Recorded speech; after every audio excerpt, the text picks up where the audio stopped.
ಓಂ ನಮೋ ಭಗವತೆ ವಾಸುದೇವಾಯ ನಮಃ. ನಮಸ್ಕಾರ ಸ್ನೇಹಿತರೆ, welcome to VRL astro and Ayur 369 YouTube channel. ಬದುಕು ಬೇವು ಬೆಲ್ಲದ ಹಾಗೆ, ಸುಖವೂ ಇರುತ್ತದೆ ದುಃಖವೂ ಇರುತ್ತದೆ. ಸುಖ ಬಂದಾಗ ಹಿಗ್ಗದೆ, ದುಃಖ ಬಂದಾಗ ಕುಗ್ಗದೆ ಬಾಳ್ವೆ ನಡೆಸಬೇಕು.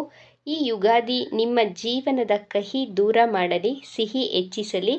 ನನ್ನ ಪ್ರೀತಿಯ ವೀಕ್ಷಕರಿಗೆಲ್ಲ ಯುಗಾದಿ ಹಬ್ಬದ ಹಾರ್ದಿಕ ಶುಭಾಶಯಗಳು. ಮಕರ ರಾಶಿಯವರ ಯುಗಾದಿ ಭವಿಷ್ಯದ ಬಗ್ಗೆ ಈ ವಿಡಿಯೋದಲ್ಲಿ ತಿಳಿಸಿಕೊಡಲಿದ್ದೇನೆ. ಮಕರ ರಾಶಿಯವರಿಗೆ ಈ ವರ್ಷದ ಯುಗಾದಿ ತುಂಬ ವಿಶೇಷವಾದದ್ದು. ನಿಮಗೆ ಮಾರ್ಚ್ 29ಕ್ಕೆ ಸಾಡೆ ಸಾತಿ ಮುಕ್ತಾಯಗೊಳ್ಳಲಿದೆ. 2025 ಏಪ್ರಿಲ್ ತಿಂಗಳಿಂದ ನಮ್ಮ ಜೀವನದಲ್ಲಿಯೂ ಒಳ್ಳೆಯದಾಗುತ್ತದೆ ಎಂಬಂತಹ ನಿರೀಕ್ಷೆ, ಭರವಸೆಗಳೊಂದಿಗೆ ನೀವೆಲ್ಲರೂ ಕಾಯುತ್ತಿದ್ದೀರಿ. ಈ 7.5 ವರ್ಷದಲ್ಲಿ ಸಾಕಷ್ಟು ಕಷ್ಟ, ನಷ್ಟ, ಅವಮಾನಗಳನ್ನು, ದುಃಖ, ಆರೋಗ್ಯ ಸಮಸ್ಯೆಗಳನ್ನು, ಸಾಲದ ಸಮಸ್ಯೆಗಳನ್ನು, ನಿಮ್ಮ ಮನಸ್ಸಿಗೆ ಇಷ್ಟವಾದವರನ್ನು, ಸ್ನೇಹಿತರನ್ನು, ಸಂಬಂಧಿಕರನ್ನು ಕಳೆದುಕೊಂಡಿದ್ದೀರಾ. ನೀವು ಕಳೆದುಕೊಂಡಂತಹ ಸುಖ, ನೆಮ್ಮದಿ, ಶಾಂತಿ ಸಿಗುವುದರ ಜೊತೆಗೆ ನಿಮಗೆ ಅವಮಾನ ಮಾಡಿದವರ ಮುಂದೆ ಎದ್ದು ನಿಲ್ಲುತ್ತೀರಾ. ನಿಮ್ಮಲ್ಲಿ ನಾಯಕತ್ವದ ಗುಣ ಹೆಚ್ಚಾಗುತ್ತದೆ. ಈ ಯುಗಾದಿ ಹಬ್ಬದ ನಂತರ ಮಕರ ರಾಶಿಯವರು ಸ್ಥಿರವಾದಂತಹ ಜೀವನ ನಡೆಸುವಂತಹ ಸಂಕಲ್ಪವನ್ನು ಮಾಡಿಕೊಳ್ಳುತ್ತೀರಾ. ಈ ವರ್ಷ ಲೌಕಿಕವಾದಂತಹ ವಿಷಯಗಳಲ್ಲಿ ನಿಮ್ಮದೇ ಮೇಲುಗೈ. ಲೌಕಿಕ ಹಾಗೂ ಅಲೌಕಿಕ ವಿಷಯ ಅಂದರೇನು? ವಿವಾಹ, ಮಕ್ಕಳು, ವಿದ್ಯೆ, ಉದ್ಯೋಗ, ಆರೋಗ್ಯ, ವ್ಯಾಪಾರ, ಕುಟುಂಬ ಇವೆಲ್ಲವೂ ಲೌಕಿಕ ಅಂಶದ ಅಡಿಯಲ್ಲಿ ಬರುತ್ತವೆ. ಅಲೌಕಿಕ ಅಂಶ ಅಂದರೆ ಆಧ್ಯಾತ್ಮ, ಪೂಜೆ, ಮಂತ್ರ ಸಾಧನೆ, ಜಪ, ತಪ, ಹೋಮ, ಹವನ ಈ ರೀತಿ ಇವೆಲ್ಲವೂ ಅಲೌಕಿಕ ಸಾಧನೆ. ನೀವು ಈ ವರ್ಷ ಅಂದುಕೊಂಡ ಹಾಗೆ ಪ್ಲಾನ್ಗಳನ್ನು ರಚಿಸಿಕೊಂಡು ತುಂಬ ಯಶಸ್ವಿಯಾಗಿ ಈ ಪ್ಲಾನ್ಗಳನ್ನು ಕಾರ್ಯರೂಪಕ್ಕೆ ತರುತ್ತೀರಾ. ನಿಮ್ಮ ನಿರಂತರ ಶ್ರಮಕ್ಕೆ ಪ್ರತಿಫಲ ಸಿಗುವಂತಹ ವರ್ಷವಿದು. ಮಕರ ರಾಶಿಯವರು ವಾಸ್ತವಿಕತೆಗೆ ಹತ್ತಿರವಾಗಿ ಆಲೋಚಿಸುತ್ತೀರಾ. ಅಂದರೆ ತುಂಬ ಪ್ರಾಕ್ಟಿಕಲ್ಗೆ ಹತ್ತಿರವಾಗಿ ಯೋಚನೆ ಮಾಡ್ತೀರಾ. ವಿಶ್ವವಸು ಸಂವತ್ಸರದಲ್ಲಿ ನಿಮ್ಮ ಆದಾಯ 8, ವ್ಯಯ 14. ನಿಮ್ಮ ಆದಾಯಕ್ಕಿಂತ ವ್ಯಯ ಹೆಚ್ಚಾಗಿದೆ, ನಿಮ್ಮ ಆದಾಯಕ್ಕಿಂತ ಖರ್ಚು ಹೆಚ್ಚಾಗಿದೆ ಎಂದು ಹೆದರಬೇಡಿ. ಈ 7.5 ವರ್ಷದಲ್ಲಿ ನೀವು ನಿಮ್ಮ ಬಿಸ್ನೆಸ್ಗಾಗಿ ಸಾಲಗಳನ್ನು ತೆಗೆದುಕೊಂಡಿರುತ್ತೀರಾ. ಆದರೆ ಆ ಹಣವನ್ನು ಬಿಸ್ನೆಸ್ಗೆ ಇನ್ವೆಸ್ಟ್ ಮಾಡುವ ಬದಲು ಬೇರೆ ಕಡೆ ಖರ್ಚನ್ನು ಮಾಡಿರುತ್ತೀರಾ, ಬೇರೆ ಕಡೆ ಇನ್ವೆಸ್ಟ್ ಮಾಡಿರುತ್ತೀರಾ. ಆದರೆ ಈ ವರ್ಷ ಈ ರೀತಿ ಆಗೋದಿಲ್ಲ. ನೀವು ಒಳ್ಳೆಯ ವಿಚಾರಗಳಿಗೆ, ನಿಮ್ಮ ಗೃಹ ನಿರ್ಮಾಣಕ್ಕೆ, ವಾಹನ ಖರೀದಿಗೆ, ಚಿನ್ನ ಖರೀದಿಗೆ, ಬಿಸ್ನೆಸ್ಗಾಗಿ ಸಾಲವನ್ನು ಮಾಡುತ್ತೀರಾ. ಅದಕ್ಕೋಸ್ಕರ ಇನ್ವೆಸ್ಟ್ ಮಾಡಿ ಒಳ್ಳೆ ರೀತಿ ಲಾಭಗಳನ್ನು ಪಡೆದುಕೊಳ್ಳುತ್ತೀರಾ. ಮಕರ ರಾಶಿಯವರಿಗೆ ಸನ್ಮಾನ 4, ಅವಮಾನ 5. 10 ಜನರಲ್ಲಿ 4 ಜನ ಸನ್ಮಾನ ಮಾಡಿದರೆ ಉಳಿದ 5 ಜನರು ಅವಮಾನವನ್ನು ಮಾಡುತ್ತಾರೆ. ಅವಮಾನವನ್ನು ಏಕೆ ಮಾಡ್ತಾರೆ ಅಂದರೆ, ನಿಮ್ಮ ಸತತ ಪ್ರಯತ್ನದಿಂದ ನೀವು ಜೀವನದಲ್ಲಿ ಮುಂದುವರಿಯುತ್ತೀರಲ್ಲ, ನಿಮ್ಮ ಬೆಳವಣಿಗೆಯನ್ನು ನೋಡಿ ಸಹಿಸಲಾರದೆ ಹೊಟ್ಟೆ ಕಿಚ್ಚು, ಮತ್ಸರ ಪಡುವಂತಹ ದೃಷ್ಟಿ ಮಾಡುವವರು 5 ಜನರು ಇದ್ದೇ ಇರುತ್ತಾರೆ. ನಿಮ್ಮನ್ನು ಮಾನಸಿಕವಾಗಿ ಕುಗ್ಗಿಸುವಂತಹ ಪ್ರಯತ್ನ ಮಾಡುತ್ತಾರೆ. ಇವರಿಗೆಲ್ಲ ನೀವು ಹೆದರೋದಿಲ್ಲ. ರಾಜಕೀಯ ಕ್ಷೇತ್ರದಲ್ಲಿ ನೋಡೋದಾದರೆ ಮಕರ ರಾಶಿಯವರಿಗೆ ಜೂನ್ ತಿಂಗಳ ನಂತರ ಅದೃಷ್ಟದ ಸಮಯ, ರಾಜಯೋಗದ ಸಮಯ.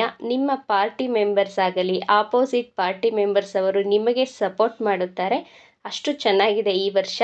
ಸಾಫ್ಟ್ವೇರ್ ಕಂಪನಿಯಲ್ಲಿ ಜಾಬ್ ಮಾಡುತ್ತಿರುವವರಿಗೆ ಒಳ್ಳೆ ಪ್ಯಾಕೇಜ್, ಒಳ್ಳೆ ಸ್ಯಾಲರಿ ಸಿಗಲಿದೆ. ಪ್ರಮೋಷನ್ಗಳು, ಹೊಸ ಜಾಬ್ಗಳು ಸಿಗುವಂತಹ ಸಾಧ್ಯತೆಗಳಿವೆ.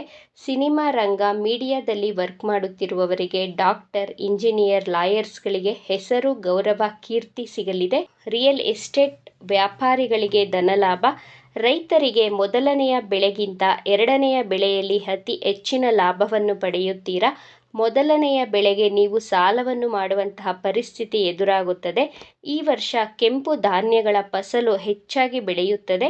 ಕೆಂಪು ಧಾನ್ಯಗಳು ಸಮೃದ್ಧವಾಗಿ ಬೆಳೆಯುತ್ತವೆ. ಮಳೆಯು ಚೆನ್ನಾಗಿರುತ್ತದೆ. ಟ್ರಾನ್ಸ್ಫರ್ಗಾಗಿ ಪ್ರಯತ್ನ ಮಾಡುವವರಿಗೆ ಟ್ರಾನ್ಸ್ಫರ್ ಆಗುತ್ತದೆ. ಮಕರ ರಾಶಿ ವಿದ್ಯಾರ್ಥಿಗಳಿಗೆ ವಿದೇಶದಲ್ಲಿ ವಿದ್ಯಾಭ್ಯಾಸ ಮಾಡುವಂತಹ ಯೋಗವಿದೆ.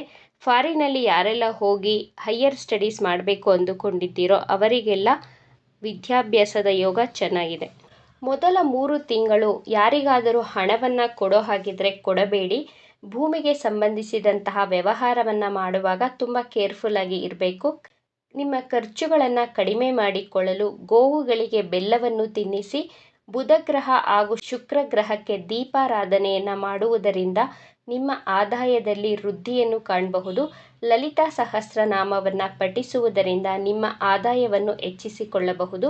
ಶನಿವಾರದ ದಿನ ಶಿವನ ದೇವಾಲಯಕ್ಕೆ ಎಳ್ಳೆಣ್ಣೆಯನ್ನು ಕೊಡುವುದರಿಂದ ನಿಮ್ಮ ಜೀವನದಲ್ಲಿ ಅದ್ಭುತ ಬದಲಾವಣೆಗಳನ್ನು ನೋಡಬಹುದು. ನೀವು ಮಾತನಾಡುವಾಗ ತುಂಬ ಎಚ್ಚರಿಕೆ ಅಗತ್ಯ. 3ನೇ ಭಾವದಲ್ಲಿ ಶನಿಗ್ರಹ ಸಂಚಾರ ಮಾಡುತ್ತಿದೆ. ನಿಮ್ಮ ಪ್ರಯತ್ನಗಳು ತುಂಬ ಚೆನ್ನಾಗಿ ಮಾಡ್ತೀರಾ. ತುಂಬ ಕೇರ್ಫುಲ್ಲಾಗಿ ಮಾತನಾಡಬೇಕು.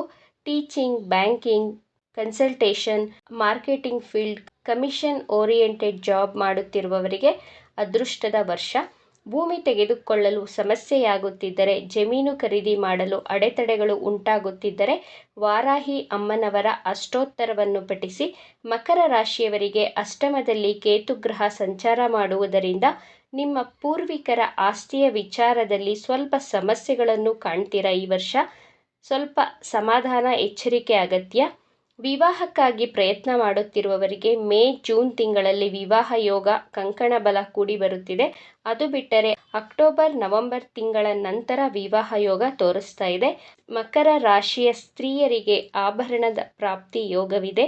ನಿಮ್ಮ ಅನುಕೂಲಕ್ಕೆ ತಕ್ಕಂತೆ ಸ್ಥಿರಾಸ್ತಿ, ಚರಾಸ್ತಿ, ಆಭರಣಗಳನ್ನು ಕೊಂಡುಕೊಳ್ಳುತ್ತೀರಾ. ನಿಮ್ಮ ಕುಟುಂಬ ಹಾಗೂ ಈ ಸಮಾಜದಲ್ಲಿ ನಿಮ್ಮ ಮಾತಿಗೆ ಬೆಲೆ, ಗೌರವ ಸಿಗಲಿದೆ. ಸ್ತ್ರೀಯರಿಗೆ ಅದೃಷ್ಟದ ವರ್ಷ. ನಿಮ್ಮಿಂದ ಸಹಾಯ ಪಡೆದುಕೊಂಡು ನಿಮಗೆ ಅವಮಾನ ಮಾಡಿದವರೇ ನಿಮ್ಮ ಬಳಿ ಬಂದು ಕಾಂಪ್ರಮೈಸ್ ಮಾಡಿಕೊಳ್ಳುವಂತೆ ನೀವು ಮಾಡುತ್ತೀರಾ. ರಾಹುಕೇತು ಗ್ರಹಗಳು ದ್ವಿತೀಯ ಹಾಗೂ ಅಷ್ಟಮ ಭಾವದಲ್ಲಿ ಸಂಚಾರ ಮಾಡುವುದರಿಂದ ಸ್ವಲ್ಪ ಆರೋಗ್ಯದಲ್ಲಿಯೂ ಎಚ್ಚರಿಕೆಯನ್ನು ವಹಿಸಬೇಕು. ಆರೋಗ್ಯ ಸಮಸ್ಯೆಗಳು ಇರುತ್ತವೆ. ಜೀರ್ಣಾಂಗಕ್ಕೆ ಸಂಬಂಧಿಸಿದಂತಹ ಆರೋಗ್ಯ ಸಮಸ್ಯೆಗಳು ಬರಬಹುದು. ನಿಮಗೆ ರಾಹು ಕೇತು ದಶಾ ಅಂತರ್ದಶಾ ನಡೆಯುತ್ತಿದ್ದರೆ ನಿಮ್ಮ ಜನ್ಮ ಜಾತಕವನ್ನು ಒಮ್ಮೆ ಪರಿಶೀಲನೆ ಮಾಡಿಸಿಕೊಳ್ಳಿ. ಈ ವಿಚಾರಗಳು ನಿಮಗೆ ಇಷ್ಟ ಆಗಿದೆ ಅಂತ ಭಾವಿಸ್ತಾ ಇದ್ದೇನೆ. ಇಷ್ಟ ಆಗಿದ್ದರೆ ನಮ್ಮ ಚಾನಲನ್ನು ತಪ್ಪದೇ ಸಬ್ಸ್ಕ್ರೈಬ್ ಮಾಡ್ಕೊಳ್ಳಿ. ಈ ವಿಡಿಯೋಗೆ ಒಂದು ಲೈಕ್ ಕೊಡೋದನ್ನು ಮರಿಬೇಡಿ. ಈ ವಿಡಿಯೋವನ್ನು ನಿಮ್ಮ ಫ್ರೆಂಡ್ಸ್ ಆ್ಯಂಡ್ ಫ್ಯಾಮಿಲಿ ಗ್ರೂಪಲ್ಲಿ ಹೆಚ್ಚು ಶೇರ್ ಮಾಡಿ. ನಿಮ್ಮ ಅಭಿಪ್ರಾಯಗಳನ್ನು ತಪ್ಪದೇ ಕಮೆಂಟ್ ಮಾಡಿ. Thank you friends.